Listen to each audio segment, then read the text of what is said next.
Welcome guys GK MCQs M K channel में आपका बहुत बहुत स्वागत है। आज के इस वीडियो में हम डिस्कस करने वाले आपके बीएस नर्सिंग एंट्रेंस एग्जाम में पूछे जाने वाले फिजिक्स के मल्टीपल चॉइस क्वेश्चन, ठीक है।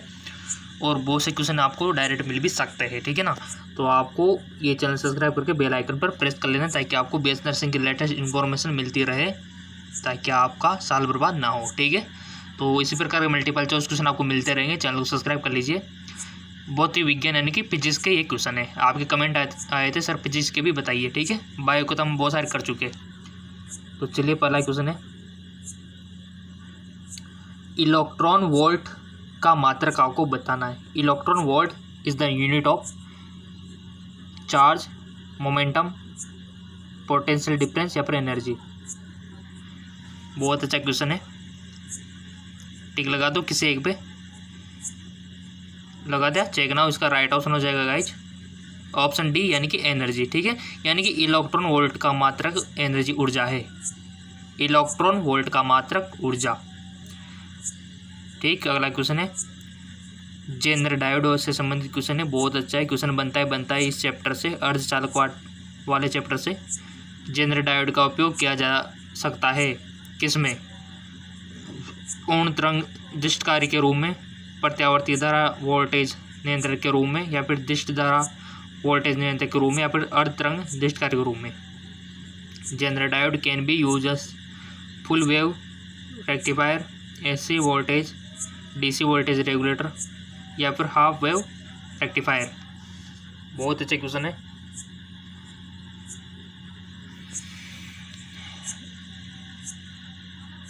लगा दिया टिक, चेक नाउ। इसका राइट ऑप्शन हो जाएगा ऑप्शन सी यानी कि DC voltage regulator. Zener diode का उपयोग किया जाता है डीसी वोल्टेज रेगुलेटर, दृष्ट धारा नियंत्रक में। चलते आगे की ओर। बहुत अच्छे क्वेश्चन है गाइज, और क्वेश्चन बनेंगे यहाँ से, देखना। थोड़ा सा एडजस्ट कर लेते हैं ताकि आपको थोड़ा सा दिक्कत नहीं होनी चाहिए पढ़ने में। हो गया। दो समतल दर्पण के बीच का कोण 60 डिग्री का हो तो किसी वस्तु के प्रतिबिंब की संख्या आपको बतानी है। बहुत अच्छा क्वेश्चन है। If the angle between two plan mirror is at 60 degree then the number of images of an objective form will be 5, 6, 7 या फिर इन्फिनाइट। दो समतल दर्पण गाइज कुछ इस प्रकार के आप मान सकते हो, और दोनों का बीच का जो कोण है वो 60 डिग्री है। बीच में कोई भी ऑब्जेक्ट रखा हुआ है तो कितनी दिखाई देंगे उसके इमेजेस, लगा दे वो टिक भी आपने। इसका राइट ऑप्शन हो जाएगा बी 6। इसके लिए फॉर्मूला होता है गाइज निकालने के लिए कि कितने ऑब्जेक्ट बनेंगे, जो कि आपको पता होगा, आपके 9th बुक में भी दिया हुआ है। चलते आगे को, अगर नहीं है पता तो कमेंट कर देना, मैं आपको बता दूंगा फॉर्मूला कि कैसे निकालते, ठीक है। अगला क्वेश्चन है आपका, भारत में नाभिकीय ऊर्जा संयंत्र में ईंधन के रूप में प्रयोग किया जाता है। The fuel use in nuclear power plant in India, uranium 235 या फिर यूरेनियम 236, यूरेनियम 238 या फिर यूरेनियम 239। बहुत अच्छा क्वेश्चन है, आपको इसका आंसर बताना है। टिक लगा दो, इसका आंसर मैं बाद में बताऊंगा, ठीक है। तो लगा दिया, तो आंसर इसका राइट ऑप्शन हो जाएगा ऑप्शन फर्स्ट वाला है आपका सही है, यानी कि यूरेनियम 235। तो भारत में नाभिकीय ऊर्जा संयंत्र में ईंधन के रूप में यूरेनियम 235 का उपयोग किया जाता है, ठीक है ना, याद रह जाएगा, पहला वाला है सही है। चलते आगे और अगला जो क्वेश्चन है बहुत अच्छा है गाइज, और बहुत ईजी भी है, कि एक आदर्श वोल्ट मापी का प्रतिरोध होता है। The resistance of ideal volt meter, very low, very high, infinite या फिर 0। एक आदर्श वोल्ट मापी का प्रतिरोध कितना होता है? Check now. इन्फिनाइट होता है गाइज। एक आदर्श वोल्ट मापी का प्रतिरोध इन्फिनाइट होता है। वोल्ट मीटर की बात हो रही है या एमीटर की बात नहीं हो रही है, वोल्ट मीटर का तो अनंत ही होता है, ठीक है। अगला क्वेश्चन है आपका, किरचॉफ के धारा नियम में संरक्षित राशि है। In Kirchhoff current law the conserved quantity, energy, momentum, charge, mass. Kirchhoff का नियम आपने सबने पढ़ रखा है 12th में। इसमें क्या धारा की नियम है, संरक्षित राशि कौन सी है, तो टिक लगा दो, किसी एक भी लगा दिया, चेक नाउ। ऑप्शन सी इसका राइट ऑप्शन हो जाएगा, यानी कि आवेश। इसमें आवेश संरक्षित रहता है किरचॉफ के नियम में, ठीक है। चल, और नियम तो सारे याद कर लेना, फिजिक्स में, भौतिक विज्ञान में नियम तो सारे याद कर लेना, फॉर्मूले भी सारे याद कर लेना, क्वेश्चन बनेगा ही बनेगा, यहाँ से देख लेना नियम, क्योंकि वो आपकी नॉलेज चेक करना चाहता है कि नियम पता है कि नहीं बंदे को, ठीक है, और उसका फॉर्मूला पता है कि नहीं, क्योंकि वहाँ पर न्यूमेरिकल आएंगे तो फॉर्मूले से रिलेटेड आएंगे। अगला जो क्वेश्चन है, चुंबकीय क्षेत्र में लंबवत दिशा में गमन करते हुए किसी आवेशित कण का पथ है। चुंबकीय क्षेत्र में लंबवत दिशा से गमन करते हुए किसी आवेशित कण का पथ क्या होगा, क्या दीर्घवृत्ताकार होगा, एलिप्टिकल होगा, सर्कुलर होगा, या फिर पैराबोलिक परवलयाकार होगा, या फिर लाइनर यानी कि रेखीय होगा। ये भी आपके 12 से पूछा गया क्वेश्चन है। इसका राइट ऑप्शन हो जाएगा गाइस ऑप्शन बी, यानी कि सर्कुलर वर्ताकार, ठीक है। चुंबकीय क्षेत्र में कोई भी अगर आवेशित कण लंबवत एंट्री मारता है तो उसका जो पथ होता है वह सर्कुलर ही होता है। चलता है आगे एक और। अगला क्वेश्चन है, पृथ्वी के चुंबकीय ध्रुव पर नीति कोण है, यानी कि the angle of dip at earth magnetic pole. 45, 30, 0, 90। पृथ्वी के चुंबकीय ध्रुव पर नीति कोण का मान आपको बताना है जी। लगा दिया टिक, चेक ना। इसका राइट ऑप्शन हो जाएगा ऑप्शन डी, यानी कि 19 होता है। पृथ्वी के चुंबकीय ध्रुव पर नीति कोण का मान कितना होता है, 19 डिग्री। चलते आगे की ओर। अगला जो क्वेश्चन है गाइज वो भी नियम से संबंधित है, तभी तो मैं बोल रहा हूँ कि फिजिक्स के जितने भी नियम है ना, एक कॉपी में लिख सकते हो, एक पेज में लिख सकते हो, क्योंकि 4-5 पेज में ऑलमोस्ट आ जाएंगे सारे नियम। तो बस एग्ज़ाम देने जाओ उससे पहले पढ़ जाओ, तो ऐसे तो फिर आप टॉप करते हो, ठीक है ना। लेंज का नियम प्रतिपल है संरक्षित के नियम, यानी कि Lenz law is consequence of the law of conservation. बहुत इजी क्वेश्चन है। लेंज का नियम प्रतिफलन है संरक्षण के नियम का, आवेश के, समय के, द्रव्यमान की, ऊर्जा के। बहुत अच्छा क्वेश्चन है गाइस।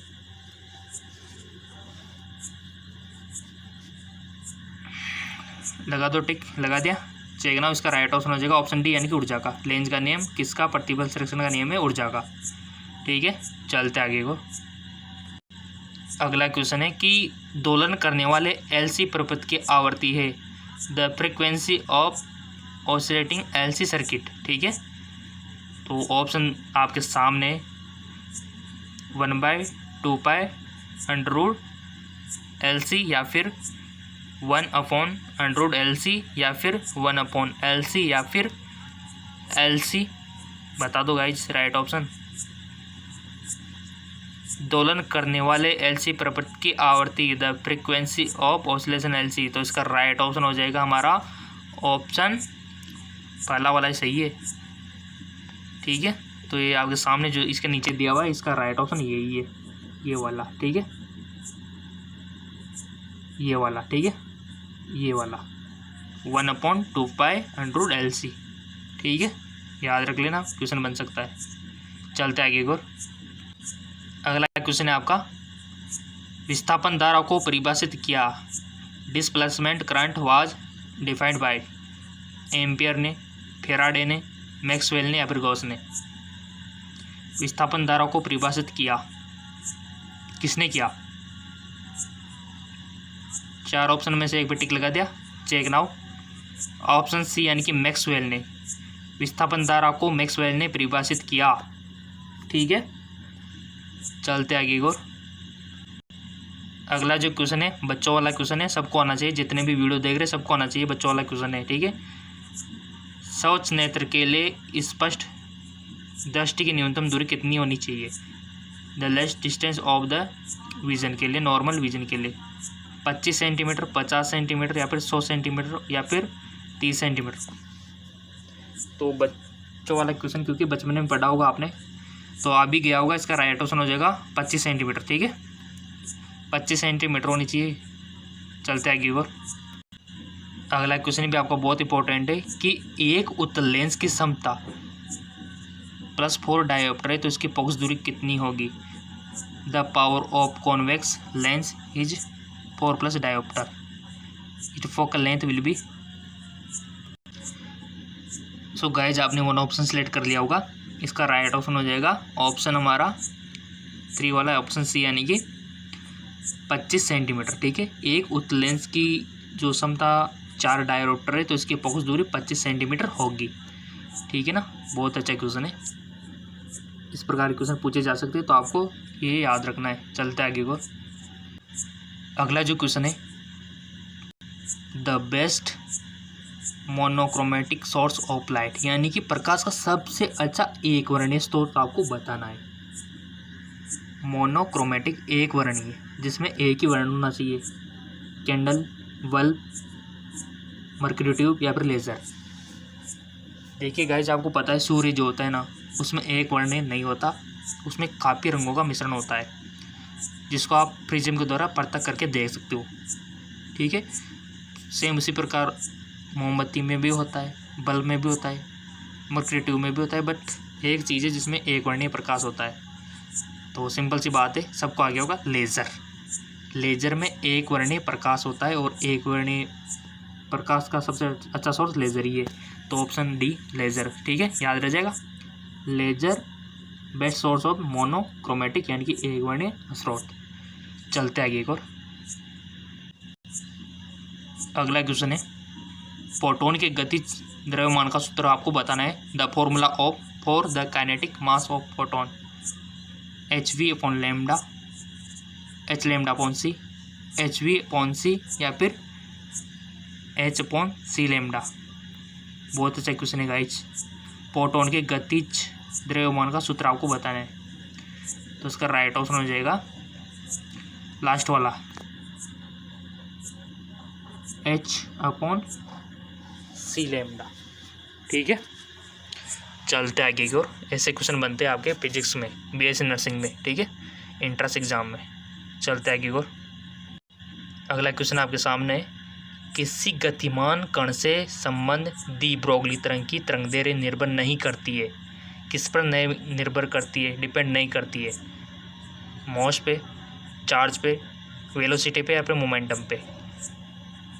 तो इसका राइट ऑप्शन हो जाएगा गाइस ऑप्शन बी, यानी कि आवेश पर, चार्ज पर डिपेंड नहीं करती है। ठीक है, चलते आगे और। अगला क्वेश्चन बहुत ईजी है और काफ़ी बार आ चुका है और आपसे पूछा भी गया है, और प्रैक्टिस क्वेश्चन में मैंने बताया कि the source of sun radiant energy, यानी कि सूर्य की विकिरण ऊर्जा का स्रोत क्या है। न्यूक्लियर फिजन या फिर न्यूक्लियर, आपको पता है, नाभिकीय विखंडन, नाभिकीय संलयन, प्रकाश विद्युत प्रवाह या फिर साइक्लो इलेक्ट्रॉन। तो सिंपल सी बात है, ऑप्शन बी नाभिकीय संलयन के थ्रू हमको प्रकाश मिल पा रहा है। ठीक है, चलते आगे एक और। अगला क्वेश्चन, हाइड्रोजन नाभिक की बंधन ऊर्जा है। The binding energy of hydrogen nuclear 0, 13.6 electronvolt या फिर -13.6 इलेक्ट्रोवोल्ट या फिर इन्फाइनाइट। हाइड्रोजन नाभिक की बंधन ऊर्जा, right option is option first, यानी कि 0। चलते आगे और गाइज, अगला ये जो क्वेश्चन देख रहे हो ना आप, ये तो पूरा चैप्टर इंपॉर्टेंट है, यहाँ से क्वेश्चन आते हैं 100%। ठीक है, तो ये चैप्टर देख लेना, अर्धचालक वाला, सेमीकंडक्टर वाला chapter important. In P type semiconductor electrical conduction is cause due to. P type अर्धचालक में विद्युत चालन का कारण है। पी टाइप अर्धचालक में विद्युत चालन का कारण क्या है गाइज। पी टाइप में और एन टाइप दोनों याद रखने हैं आपको। तो यहाँ पर पूछा गया पी टाइप, क्या इसमें इलेक्ट्रॉन के कारण होता है, प्रोटॉन, पॉजिट्रॉन या फिर क्वार्टर होल्स। सो गाइस, इसका राइट ऑप्शन हो जाएगा ऑप्शन डी, क्वार्टर्स के कारण, यानी कि तभी इसको पी टाइप हम बोलते हैं, पी टाइप। ठीक है, क्योंकि इसमें क्वार्टर्स के कारण होता है। और इसी प्रकार आपको एन टाइप में याद रखना है कि एन टाइप में किसके कारण होता है। ठीक है, चलते आगे की ओर। गाइज, अगला जो क्वेश्चन है ये भी बहुत इंपॉर्टेंट है। गेट से तो क्वेश्चन बनता है आपके 100% ही लिख लो आप। क्वेश्चन बनता है सेमीकंडक्टर और गेट से। तो प्लीज़ मैं आपको रिकमेंड करूँगा कि इन चैप्टर को आपने जो 12 में पढ़ा था एक बार ज़रूर देख लें उनको। फिजिक्स में क्वेश्चन बनता है यहाँ से, in an OR gate if one input of 0 and other is 1 then output will be. यदि और गेट में एक निवेशी 0 तथा दूसरा 1 हो तो निर्गत कितना होगा। ऐसे क्वेश्चन बनते हैं गाइस, 100% ऐसे ही बनते हैं। ठीक है, तो ये चैप्टर गेट के बारे में पढ़ लेना और सेमीकंडक्टर के बारे में। यदि और गेट में एक निवेशी 0 होगा तथा दूसरा 1 होगा तो निर्गत आपको याद करना है। इनपुट है हमारा 0 और 1 है, तो आउटपुट पूछ रहा है ये और गेट के लिए कितना होता है गाइस। और गेट के लिए अगर उसमें इनपुट 0 तथा 1 हो तो उसका आउटपुट कितना होगा। इसका राइट ऑप्शन हो जाएगा गाइस, उसका आउटपुट भी 1 ही होगा। तो आपको सभी गेटों के बारे में से नॉलेज रखनी है, सभी गेटों के बारे में। ठीक है, चलते आगे एक और। अगला क्वेश्चन है, रेडियो तरंग के प्रसारण के लिए मॉड्यूलन है। The broadcast radio wave, the modulation is आयाम मॉड्यूलम, आवर्ती मॉड्यूलम, कला मॉड्यूलम या फिर उपयोग सभी। सो गाइस, रेडियो तरंगों के प्रसारण के लिए आयाम भी है, आवर्ती भी है और कला भी है, ये तीनों है, यानी कि उपयोग सभी। ठीक है, ऑप्शन डी क्या इसका सही है ना, आपको कंफ्यूज करने के लिए, क्योंकि आप सभी यही बोलेंगे, बट ऐसा नहीं है। जिसको पता होगा तो वही बोलेगा। तो इसका राइट ऑप्शन हो जाएगा एम्पलीट्यूड मॉडिफिकेशन, यानी कि आयाम मॉड्यूलेशन। ठीक है, जिसमें ये ऑप्शन दिया हो इसका मतलब नहीं कि ये सभी होगा, ये तो आपको कंफ्यूज करने के लिए दिया था यहाँ पे। तो इसका थोड़ा सा ध्यान रखना, जो कि एक्साइटेड होके बच्चे करके आते हैं, तो आपको ये गलती नहीं करनी है। ठीक है, राइट ऑप्शन इसका फर्स्ट वाला ही है, ये वाला। ठीक है, चलते आगे और। अगला क्वेश्चन भी बच्चों वाला है थोड़ा सा। सौर सेल का निर्माण निम्न में से किसके द्वारा किया जाता है। सोलर सेल का मेड ऑफ द फॉलोइंग, सब कुछ दिया हुआ है, सिलिकॉन, जर्मेनियम, गैलियम। ठीक है, तो बता दो इसका राइट ऑप्शन क्या होगा। So guys, right option first यानी कि सिलिकॉन। ठीक है, सो गाइस, इस प्रकार के क्वेश्चन बनते हैं आपके सेमीकंडक्टर से, गेट से, ठीक है, ब्रोगली समीकरण से। और आपको फिजिक्स में क्या रखना है याद, सारे नियम, लेंज के नियम हो गया, कूलॉम का नियम हो गया, लेंज, बहुत सारे नियम है गाइस, क्या बताऊँ आपको, और फॉर्मूले। अगर ये आपने कर लिया तो फिजिक्स में आप, मेरे को पता है, सबसे बेस्ट करके आओगे आप। ठीक है ना, और मेन तो फिजिक्स और केमिस्ट्री है गाइस। बायोलॉजी में तो क्या है आपका अच्छा जाए, क्योंकि आप बायोलॉजी में बेस्ट हो, तभी तो आप बायोलॉजी के स्टूडेंट हो। ठीक है, तो बट हम तैयारी सभी की करवा रहे हैं, आपको पता है बायोलॉजी के क्वेश्चन अपलोड कर रहे हैं, फिजिक्स के भी और केमिस्ट्री के भी। तो चैनल को सब्सक्राइब कर लीजिए ताकि आपको इसी प्रकार की तैयारी मिलती रहे। ठीक है, जो बीएस नर्सिंग की तैयारी करना चाहता है उनके लिए बेस्ट है। और पिछला वाला वीडियो नहीं देखा तो लिंक मैंने नीचे डिस्क्रिप्शन में दे दिया है, जाके देख सकते हो, केमिस्ट्री वाला वीडियो। ठीक है, ओके, धन्यवाद, मिलते हैं अगले वीडियो में।